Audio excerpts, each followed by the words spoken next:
আজ ছিল আমার পিসির ছেলের বার্থডে, তাই আমরা সবাই বেরিয়ে পড়েছিলাম কেক আর যা যা সব দরকার সেগুলো কিনতে। কেকের দোকানে ঢুকেই আমাদের চকলেট কেকটা পছন্দ হয়ে গেল। কেকের সাথে আর যা যা দরকার সেগুলো সব নিয়ে নিলাম। দোকানদার আমাদের সবকিছু প্যাক করে আমাদের কাছে দিয়ে দিল। সবকিছু নিয়ে আমরা সোজা বাড়ি ফিরে এলাম। দেন খাওয়া দাওয়া করে রাত 11টার দিকে বেরিয়ে পড়লাম। সময় গুনছি, 12টা বাজতে আর বেশি দেরি নেই। 12টা বাজতে আর কিছু সময়, তখন আমরা কেক খুলতে শুরু করলাম। বার্থডে বয় কেক হাতে নিয়ে ছবি তুলছে। মোবাইলে দেখি আর মাত্র 1 মিনিট বাকি।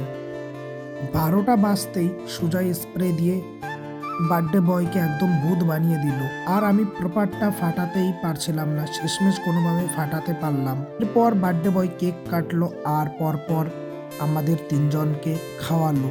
আমিও নিজে দাদাকে একটু কেক খাইয়ে দিলাম। এইভাবেই দাদার বার্থডে সেলিব্রেশন শেষ হলো। ভিডিওটা ভালো লাগলে লাইক, কমেন্ট, শেয়ার এবং সাবস্ক্রাইব করতে ভুলবেন না।